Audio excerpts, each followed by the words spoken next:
नमस्कार। हर उस मैकेनिक के लिए जो मोटरसाइकिल की इलेक्ट्रिकल दिक्कतों से जूझते हैं, ये जानकारी बहुत काम की होने वाली है। यहाँ हम अंदाज़ा लगाने की आदत को पीछे छोड़कर एक ऐसे विशेषज्ञ बनने की ओर बढ़ेंगे जो किसी भी इलेक्ट्रिकल समस्या की जड़ तक पहुँच सकता है। ये एक ऐसी सिचुएशन है जिससे लगभग हर राइडर कभी ना कभी गुजरा है।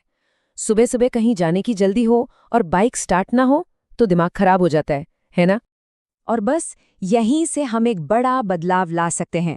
अंदाजे लगाकर कंफ्यूज होने की जगह अब हम सीखेंगे कि कैसे पूरे कॉन्फिडेंस के साथ टेस्टिंग करके प्रॉब्लम की जड़ तक पहुंचना है। तो ठीक है, ये रहा हमारा पूरा रोड मैप। सबसे पहले अंदाजे लगाना बंद करेंगे, फिर अपने सबसे ज़रूरी टूल को समझेंगे, बैटरी और चार्जिंग सिस्टम को चेक करेंगे, और आखिर में किसी भी खराब पार्ट को चुटकियों में पकड़ लेंगे। तो चलिए शुरू करते हैं। तो ये है हमारा पहला भाग। देखिए, अंदाजे से काम करने में कितना पैसा और टाइम बर्बाद होता है, ये तो हम सब जानते ही हैं। एक गलत पार्ट बदल दिया और प्रॉब्लम वहीं की वहीं खड़ी है। लेकिन एक छोटा सा टूल है जो सब कुछ बदल सकता है। और ये बात बिल्कुल सही है, ये सिर्फ पार्ट्स बदलने के बारे में नहीं है, ये बाइक की इलेक्ट्रिकल आत्मा को समझने जैसा है। एक मैकेनिक से सीधे एक इलेक्ट्रिशियन बनने का सफर। तो अब मिलते हैं हमारी कहानी के असली हीरो से, मल्टीमीटर। ये बिल्कुल वैसा ही है जैसा डॉक्टर के लिए एक स्टेथोस्कोप। यही वो चाबी है जिससे बाइक के सारे इलेक्ट्रिकल राज खुलते हैं। चलिए इसके कुछ जरूरी फंक्शंस को समझ लेते हैं।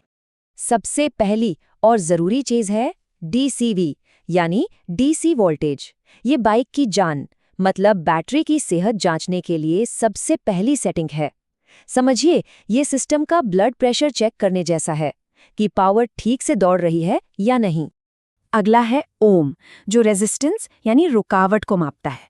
ये फंक्शन समझिए एक एक्सरे की तरह है, जो किसी भी पार्ट को खोले बिना उसके अंदर झांकने की ताकत देता है। इससे पता चल जाता है कि अंदर कोई तार टूटा तो नहीं। और आखिर में है कंटिन्यूटी, या जिसे हम बीप मोड भी कहते हैं। ये चेक करने का सबसे आसान तरीका है कि कोई तार या कनेक्शन पूरा है या बीच में टूटा हुआ है। समझिए, जैसे ये चेक करना कि कोई सुरंग पूरी तरह से खुली है या बंद। बीप आई मतलब रास्ता बिल्कुल साफ है। तो अब थ्योरी बहुत हुई, इसे एक्शन में लाने का टाइम है। और जांच की शुरुआत होगी वहीं से जहां सबसे ज्यादा दिक्कतें आती हैं, बाइक का दिल यानी उसकी बैटरी। तो सबसे पहला और सबसे जरूरी सवाल, क्या बैटरी में वाकई जान बची है? इसे ओपन सर्किट वोल्टेज चेक कहते हैं। इसके लिए इंजन को बंद रखना है और बस देखना है कि बैटरी की हालत क्या है। और ये रहा वो जादुई नंबर जो सब कुछ बता देगा, 12.4 वोल्ट्स। एक हेल्दी फुल चार्ज बैटरी का वोल्टेज इससे ज़्यादा ही होना चाहिए। अगर इससे कम है तो मतलब प्रॉब्लम मिल गई है। इतना सिंपल है, एक साफ साफ पास या फेल का निशान। अब देखिए, अगर रीडिंग कम है तो इसकी दो वजह हो सकती हैं। या तो बैटरी को सिर्फ चार्जिंग की ज़रूरत है, या फिर कोई पैरासिटिक ड्रॉ है। इसका मतलब कोई चीज़ एक छोटे से चोर की तरह चाबी बंद होने पर भी चुपके चुपके बैटरी की पावर खींच रही है। लेकिन सोचिए, एक अच्छी बैटरी भी किसी काम की नहीं अगर उसे चार्ज करने वाला सिस्टम ही ठीक से काम न कर रहा हो। तो अब बैटरी से कदम आगे बढ़ते हैं और उस सिस्टम पर नजर डालते हैं जो बाइक चलते समय बैटरी को जिंदा रखता है।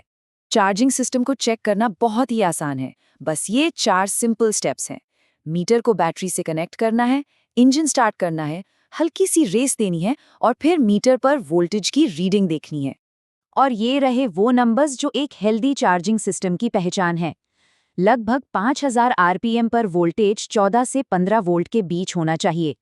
अगर ये 12 वोल्ट के आसपास ही अटका हुआ है तो इसका मतलब साफ है, चार्जिंग सिस्टम में गड़बड़ है और वो बैटरी को चार्ज नहीं कर पा रहा।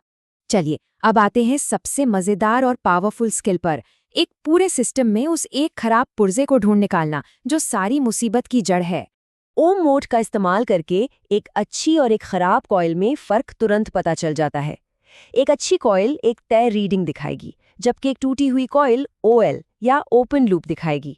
इसका सीधा सा मतलब है कि अंदर का तार कहीं ना कहीं से टूट चुका है।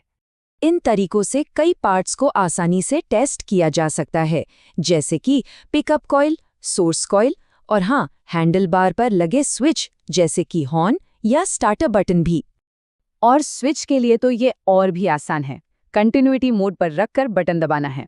अगर बीप की आवाज आई तो स्विच एकदम ठीक है, अगर कोई आवाज नहीं तो स्विच खराब है ना? बिल्कुल आसान।